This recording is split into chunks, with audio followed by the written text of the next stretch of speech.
Hello, everyone, and welcome back to another interview of Bukky's Coaching Conversations. And I've got a guest, Audrey Pantelis, with me today. Now, this series actually looks at the coaching that educators receive and, more importantly, helps us to identify the impact of coaching upon them. So, Audrey, thank you so much for joining me today. Not at For all. anyone who's watching today who doesn't actually know you, would you like to share who you are and what you do, please? Yes, so my name is Audrey Pantelis, and I'm a leadership coach. Amongst other things, I also offer special needs support to schools, and I'm also doing some work in the equality, diversity and inclusion space as well. I'm currently working with 3 schools. Wow, it sounds very busy. So thank you again for joining us Not at today. all. So can I just ask first and foremost, how long have you been providing coaching for? Okay, so since November 2020, that's when I became an accredited Resilient Leaders Elements coach, and I actually undertook the training during lockdown, so from June through to October 2020. All right, okay. Now, I know where if that is that resilience coaching part of the program of support that Hannah Wilson offers. That's right. Yes, Right. it is. Okay. Yes, Fantastic. she undertook the accreditation a little time before me, but yes, yeah. That's great. Thank you. So, how do you define coaching? I know different people. It means different things to different people. How do you specifically define coaching? Sure. So I often state that coaching is like holding up a mirror.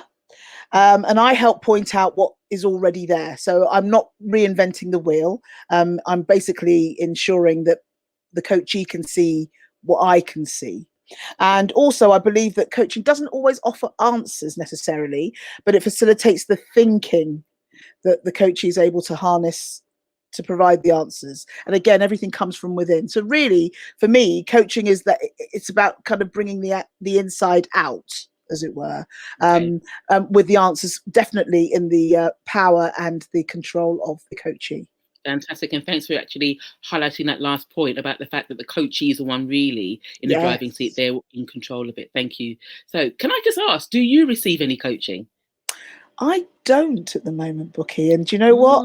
It's an interesting question, which I considered and realised it's probably about time that I did, actually. So I probably need to amend that. So yeah, it's going to be one of my things to do over the summer to get myself a coach. Yes. Okay, that's really interesting to hear. I have a number of coaches. I think it's very powerful. So I'm sure you'll have a positive experience in that regard.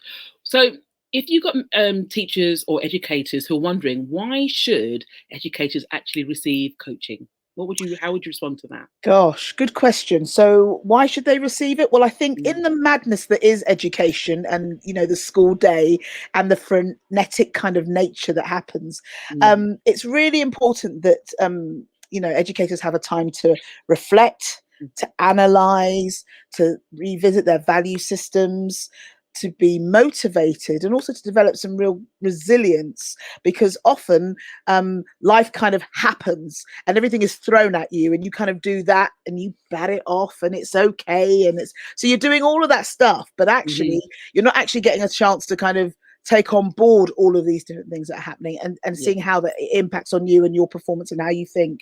And sometimes it's often, well, not sometimes, it is usually the case where we get to the point where we're kind of in a crisis before we then start to look after ourselves. So really, coaching enables you not to get to that crisis point, and to enable yourself to be able to kind of nurture yourself as you go, and to kind of bring attention and to shine the spotlight maybe on those areas that you don't quite understand why you do what you do.